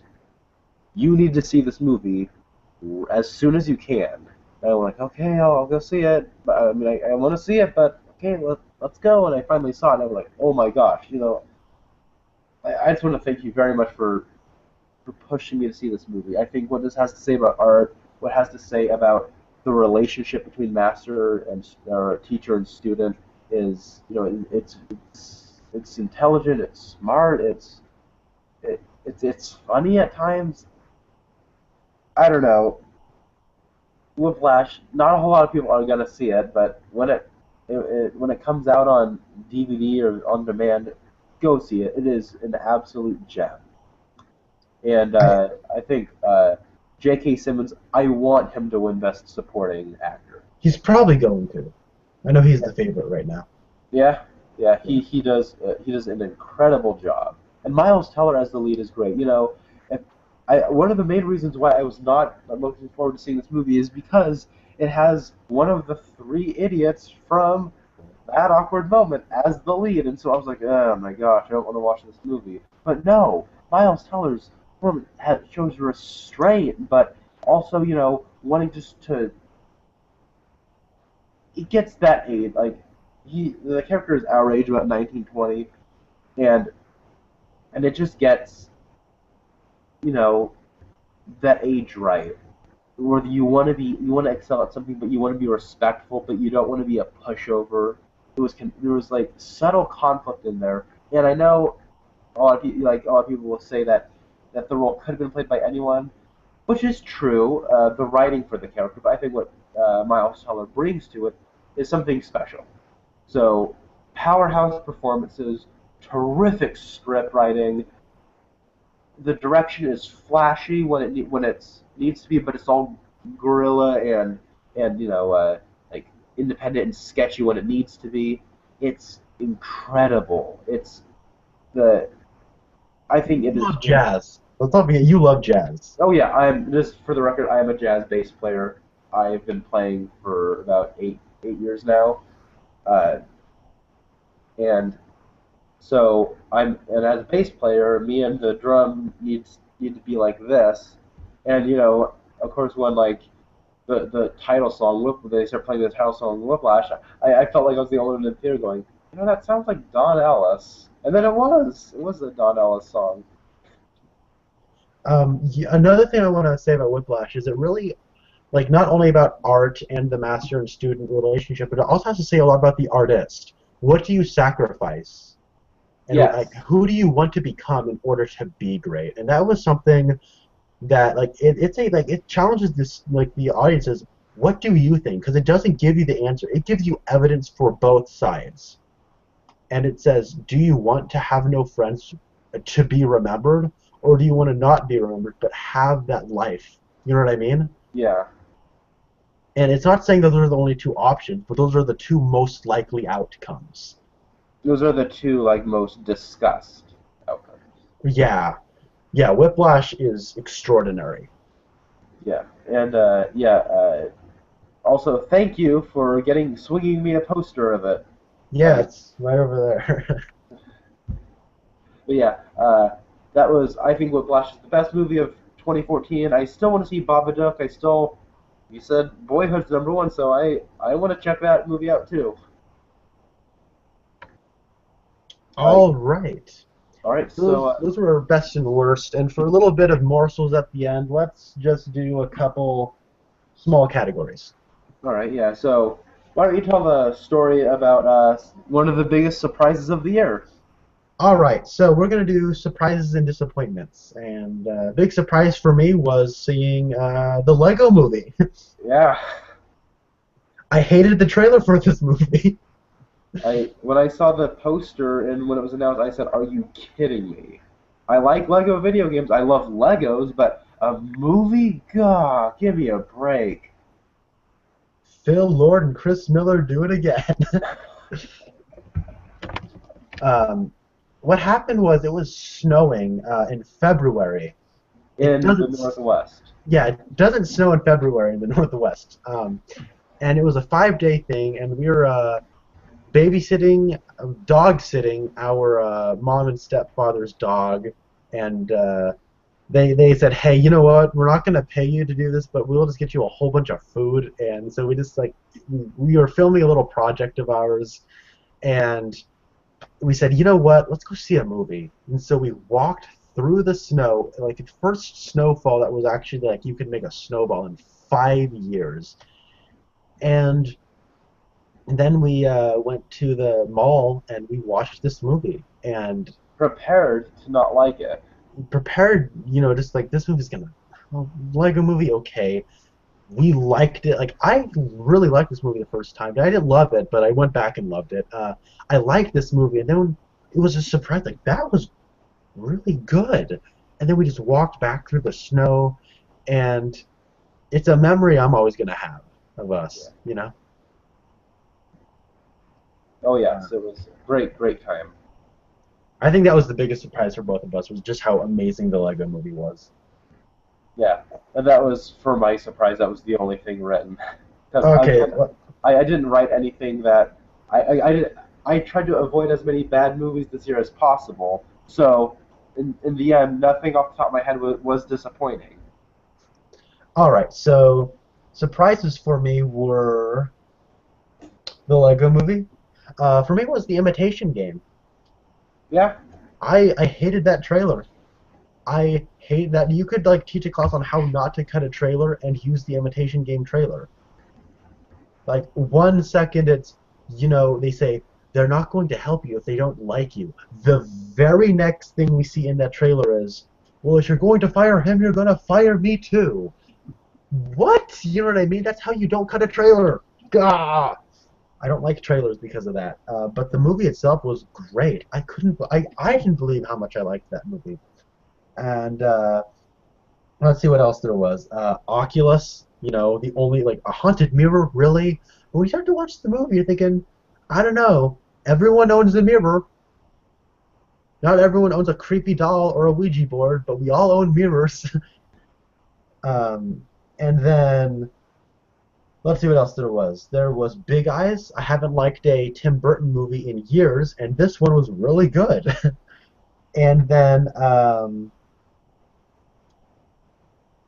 actually, believe it or not, Divergent was a bit of a surprise for me. The trailer was terrible, and yes, this movie might as well have just been called the Divergent, or like the Maze Running Games, the Half Blood Prince, or something, because this looked like every other movie I'd ever seen before in my life, like every other young adult movie. And yes, it had all those cliches, all those tropes, but you know what? It used those tropes well, and I like Shailene Woodley in this movie, and it actually like this movie felt like a book on screen. Like it was a lot more character driven than it was story driven, and you know what? I'm fine by that. The last 20 minutes were horrible because that's when the boring story was the only thing on screen, but everything before that, you know what? All things considered, you have to like where it's like, well, the plot's done. Let's end the movie. They don't go, yeah, yeah. they do that pretty fast though. Um, let's see, and then there was RoboCop. Yeah, Extremely forgettable, but it wasn't bad. yeah. It wasn't as bad as we were all thinking it was going to be. Yeah.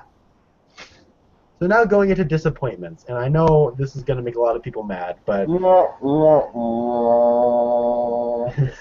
these movies disappointed me, unfortunately.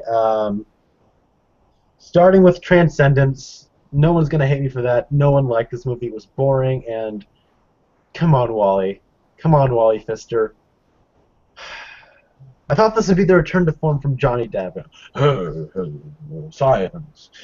And then The Hobbit, The Battle of the Five Armies. I haven't really liked the Hobbit movies, and this one was the worst one. And it was just a bunch of fighting about people I didn't like. Didn't really care much for, and it hit all the fantasy action movie cliches. Yeah, it was a boring movie. Um, let's see. There was Snowpiercer. I didn't like Snowpiercer. And I know a lot of this is going to be probably the one of two that really like people aren't going to like me saying, but I didn't like Snowpiercer. It really disappointed me. I was really excited to like this. The first 15 minutes I thought were really good, but the second Tilda Swinton gets introduced, I went, "Oh, this is what this movie is." It has a great twist ending. If it wasn't just Ed Harris being drunk and just explaining the whole movie. And then there's one amazing scene though. It's where Chris Evans is smoking that cigarette, and that is like one of my favorite scenes in a while. Like that one scene, Chris Evans gives an incredible performance, and it goes right back to not being very good. The script itself, and like there's a scene with like they're in a class that just like made me want to claw my eyes out, and it was just so in your face, political, and sci-fi like with sci-fi you can raise these questions without being so direct. That's why I love sci-fi. Like Metropolis was more subtle than this movie. Metropolis was A more subtle. 1920s movie. A German expressionist movie was more subtle than Snowpiercer. How does that happen? um, sorry guys. I thought it was very well directed and very well acted, but not much else. Let's see. Oh, a surprise for me was Maleficent. It wasn't very good, but I thought it was enjoyable. I understand the appeal of Maleficent. And another disappointment for me was How to Train Your Dragon 2. I will give the filmmakers this credit. They gave it 100%. They put a lot of work into this movie, and they should be proud of themselves. I just think they took a lot of risks, and none of them paid off. But I will commend them for taking those risks, and I didn't think any of the the comedy relief worked in this movie at all, especially with like the girl twin and then Jonah Hill and McLovin's like side characters. I thought like that went nowhere, and it just got thrown out altogether. I thought that the animation was gorgeous, but it didn't blend well with the kind of cartoony character designs and models of a lot of these characters and dragons. I don't think it worked. But the animation itself looked incredible. It just didn't mesh well. The villain was terrible. He just swung his big stick around from me. Duh, duh, duh. It was like, oh my gosh. And the dynamic between Hiccup and this villain, they alluded to something, but they didn't really go anywhere with it. And it was in like there are times where I just wanted to punch stuff because at the end of the second act there's a character who dies, and then it seems like all is lost. And I'm like, you know what? Why are you doing this? Is it just because it's the end of the second act, and second act means bad stuff happens? That's what it felt like. Um, but you know what? I will commend them. They really gave something that is high quality, like in its production and ambitions, but I just didn't like it. Um, and one last disappointment: The Fault in Our Stars. I know you liked this movie, Spencer. I did. I did. I am a guy who likes a girl, and when You he saw it likes, together. well, yeah, that's true. But I mean, when you like something, you want to do anything you could for them. I could relate to it, even if the characters were archetypes. I found it easy for myself to see. I found it easy to see myself in characters that way, and I thought it was a sweet rom-com, uh, cancer death movie. You know what? Like, I would have liked this movie a lot more if I didn't hate the guts out of what's his name, Augustus Waters. That character is unbelievably bad. I hate that character. It's That not is not. unbelievably bad. Oh my gosh, I It's hate this seen through character. the eyes of it's seen through the eyes of Hazel and a guy always wants to be their best in front of the girl, and we get we do get a glimpse of that when he is upset with himself and he sees himself as a failure. I will agree with you when you say That's the best scene in the movie, and it was cut short. exactly.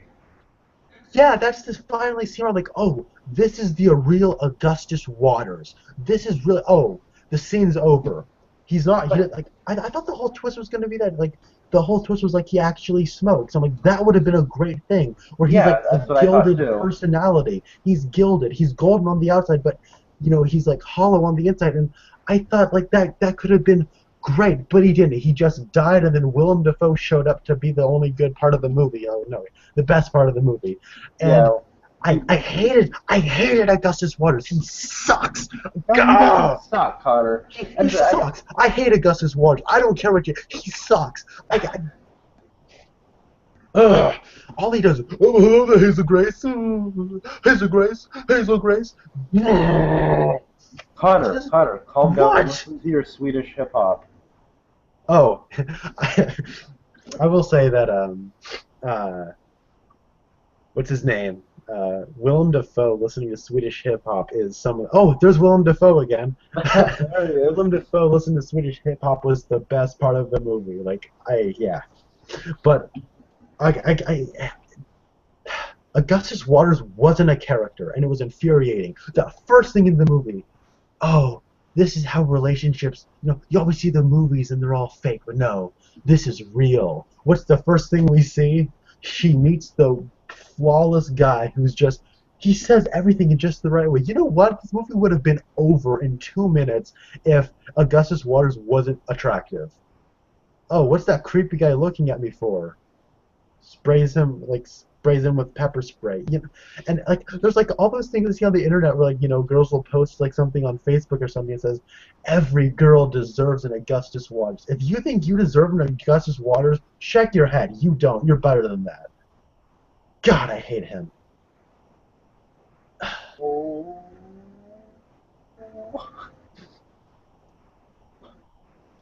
So yeah, that was the last disappointment of the year. Wow. Well, I'm disappointed for you. Yeah. Okay. All right. Well, just to wrap this up, who is your favorite hero of the year? Hero? Yeah. John Wick. Yeah. Yeah. I was I love tempted. John Wick. I was tempted to write John Wick, but my personal favorite was Cooper from Interstellar, Oh, I want to hear why. because I think they took uh, I hate using the word epic to describe a movie, but Interstellar is an epic, and I felt that Cooper was like a modern day Ulysses, no, or what's his name from the Iliad and the Odyssey, Odysseus. Odysseus, yeah. He felt like a modern day Odysseus, except for flawed and very easily, but also noble. I don't know, and plus Matthew McConaughey is just incredible in the movie. Oh, absolutely. Oh I yeah, think he's underrated. Like, yeah, he probably has more screen time than any other actor of the year. yeah. And Each and so, every thing.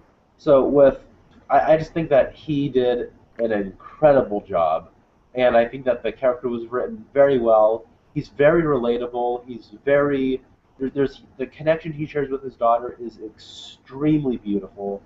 I really liked Cooper. Yeah, he's a great character. Well, I'm just a hero.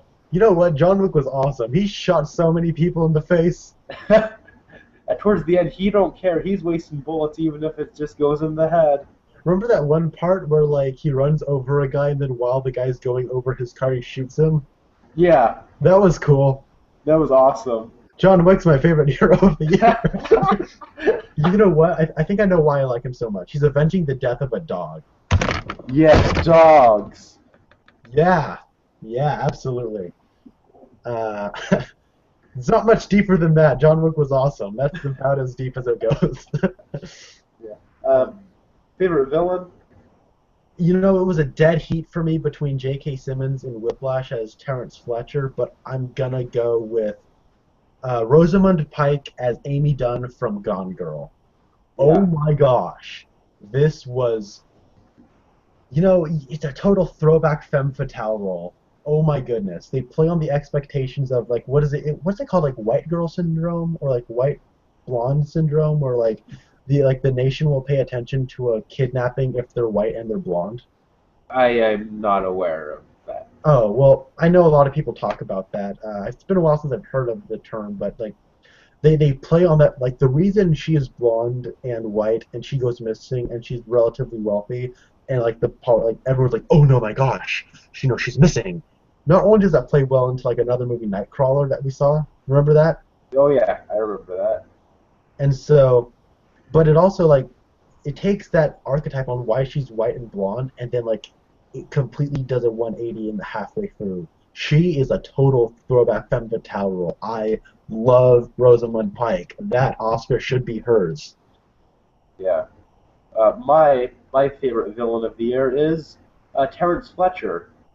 In, if you've ever had a music instructor who is really into it and wants the best out of your ensemble, but is willing to be,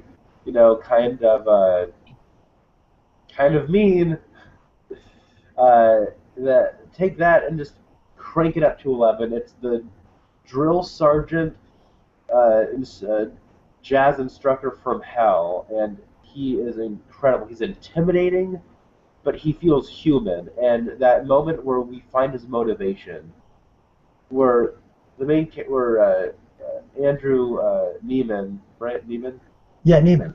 yeah, where Miles Teller's character gets to see eye to eye with him and talk to him, where they get to exchange philosophy, and where we finally get like the full understanding of his motivation. That really solidified that he's great. But then at the end, he's the villain. He's the Yeah, antagonist. Like, that extreme close up when he says, "You're done, Neiman." That is what the moment I went, "Yes, you are one of the best villains of the year." yeah, yeah, and the whole symbol for him being that barrier that you just can't break when you're trying to be great. Yeah, It's really something. Great yeah, villain. yeah, Uh, absolutely. and favorite characters.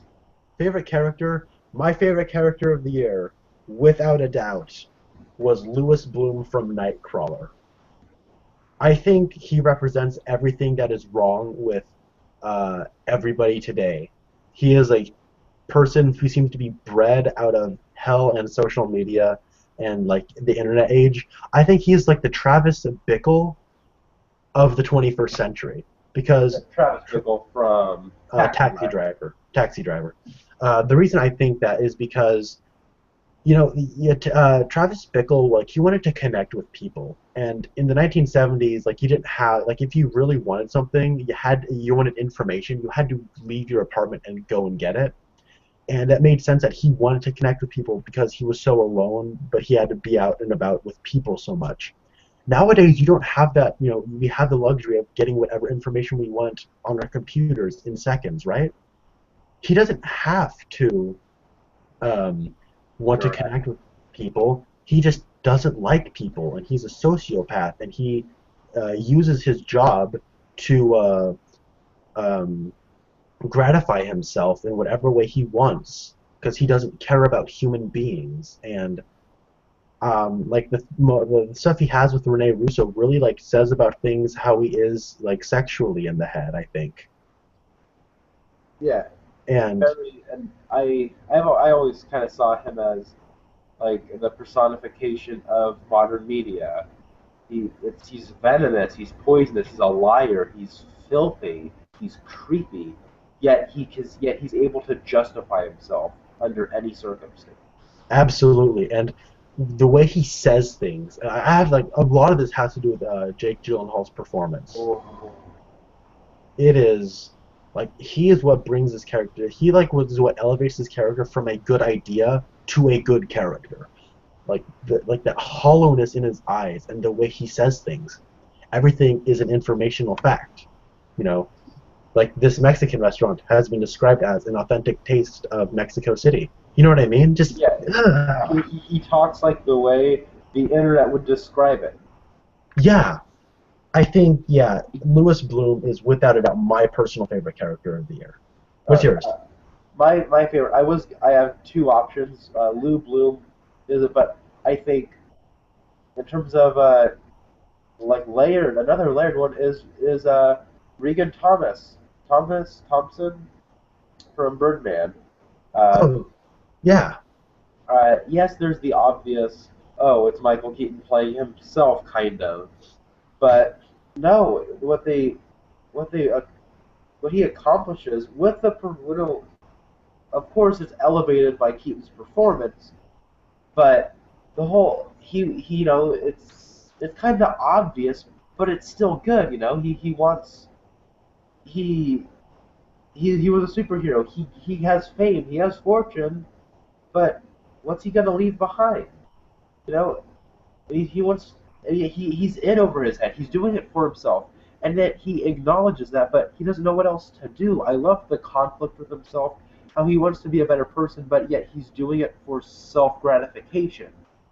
And then at the end, it all sort of comes together, and the ending with I think his character arc ends perfectly, which isn't what I could say about Lewis Bloom from Nightcrawler because he doesn't have a character arc. And that's what I think is what makes him so good. Yeah, and that is the point of that movie. He's not supposed to have a character arc, but I think because Regan does, that's why I think he's a better character. That's totally understandable. So yeah, that was our chat on best movies and worst movies of 2014, our year in review, if you will. Yeah. Next time will not nearly be as long. Yeah, next time we will be giving you a little podcast review of the first movie of the year. Yay! And what are we going to be talking about next time, Spence? We're going to be talking about Woo! The Woman in Black 2, Angel of Death. Woman in With Black 2, Blackaloo Boogaloo. yeah. Well, dude. So do you want to like first thoughts really quickly on that? Right now? Yeah, just saying what we're expecting from it. I will stand by what I say on The Woman in Black is that it's a very underrated horror movie. I really like it. I think it relies on jump scares too much in the beginning, but all things considered, I thought it's a triumph of art direction and cinematography, and I think it's a very nice traditional ghost story. It's a little like too traditional at times, but it was a very pleasant surprise for me. And the sequel's coming out in January. Uh, I am not excited. I didn't want a sequel to this movie. Um, did anybody? I don't know. Not a lot. Like a lot of people hated The Woman in Black, and I think Why? I don't know. I really was impressed by it. Nice surprise. And you know what? Oh, fun fact. We were talking about Chronicle earlier. The first Woman in Black movie came out the same weekend as Chronicle. Oh, really? Yeah. Uh, Yeah, so I'm not excited. I didn't want a sequel. I thought the first movie ended the perfect way possible. But whatever, I'm gonna watch it. It couldn't possibly be worse than Paranormal Activity 4.5, so there's that. Yeah. All right. Well, that I guess that wraps it up. Wait, what do you have to say about Woman in Black 2? Uh, Your thoughts? Same thing as you. Oh yeah? Yeah, I liked the first one quite a bit. Uh, I loved seeing it with our stepfather who screamed, "Oh!" That theater was packed, by the Yeah, way. yeah, Everyone was screaming together. It was awesome. yeah, and great experience. And I don't want a sequel. But yeah, more or less the same. Alrighty then. Well, thank you guys very much. If you're even watching this still, guys, thank you so much. I guess I'm signing out. Connor, see ya. This is Spencer. See you next time. Later.